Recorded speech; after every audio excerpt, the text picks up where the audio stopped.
Well, my name is Raul Gonzalez. I was born in Chihuahua, but right after being born, 6 weeks, we moved to Quito, Ecuador, and lived down there for about 6 years. And then we moved back to Parral with my grandmother, and I was there for first grade, and then moved to El Paso in the second grade, and have been living here ever since. My mom was stay-at-home mom, and she would cook, so we would eat at school, whatever we were fed at school, but the tradition at the house was at 3 o'clock when we came home from school, my dad would come home from work, and so we were still on the Mexican schedule for years and years and years after we had already been living here. Mm-hmm. And we always had lunch at the house together. And my mom cooked everything, everything. And my dad loves to eat, and he's the one that started to feed me regular food when we were living in Ecuador. So it was just the love of food was instilled from an early age, mm-hmm. and eating with the family and that times that we spent together was always around that.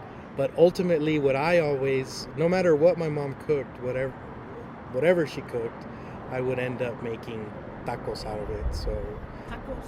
Yeah, it could have been spaghetti, it could have been Chinese food, whatever it was, I always ended up putting it in a tortilla at some time of, during the meal. It'd be like, okay, and I just loved eating it that way. So, but yeah, she could cook anything.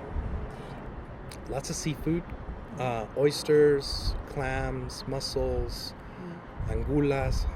We used to eat a lot of angulas. Deer. It's the first time I had venison. Was over there.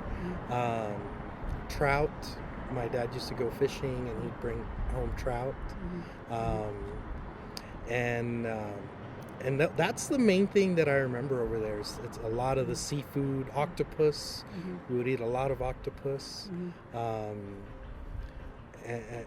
Yeah, more than beef and anything, I remember the seafood. I had venison the first time. I was probably 5, and I remember tasting it, and I remember it like blowing my mind. But I never really asked, because my dad never really told me. He was just like, here, taste this. And I'm like, okay, cool. So I never really, thought much about it, especially when you're 5 years old, right? But then when I was in 6th grade, one of my friends, we had show and tell, and he went hunting with his dad, and he brought venison, and I had it in class, and I was like, that's that flavor. And I remember, and every time I taste it, and I'm thinking about it right now, it's like it takes me back to that restaurant where we were at, and it was a party, and there was a lot of people, and I remember that's when I first had that taste. And I think that the beautiful thing about it is when people travel and they taste food when they're traveling, that's something that you come home and you cook the same meal or you have the same wine and you relive that whole experience. And it's just such a powerful way to ingrain things into your brain, It's incredible. It's amazing.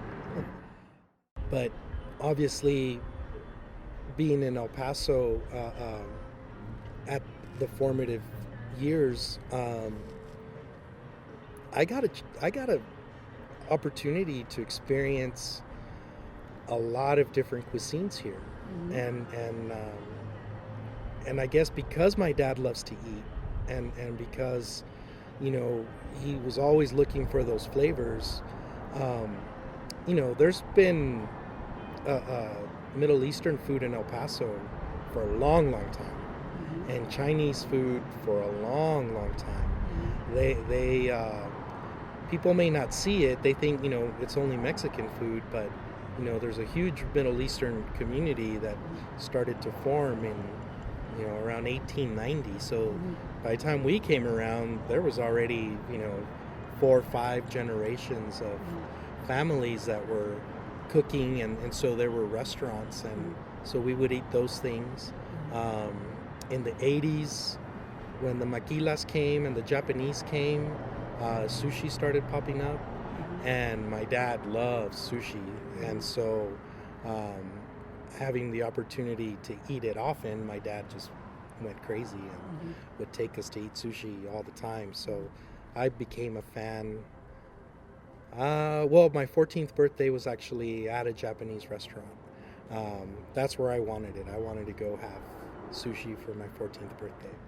And so we ate, Mexican, of course, but, we had everything because there was so much, around here. And I remember one of the school trips, when still in elementary, they took us out to the Tigua Reservation and eating the fry bread and all that. So, all of those different like cultures and their food, that's what I was exposed to living here, So I don't think everybody had the same experience that grew up here, but not everybody had a dad like mine. So I think that's the difference. My dad definitely instilled the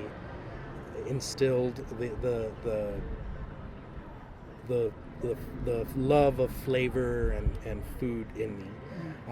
In Quito, I remember, he worked a lot, but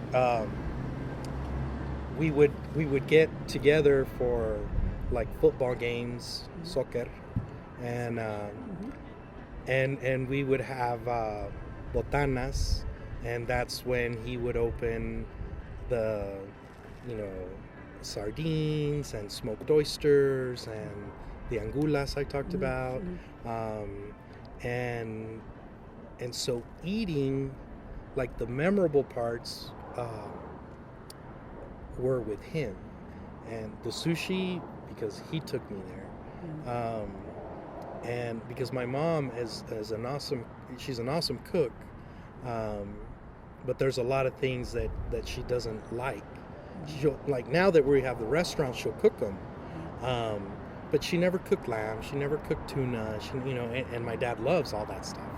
And so, my dad was the one that kind of took us out and let us experience all those different flavors and things like that.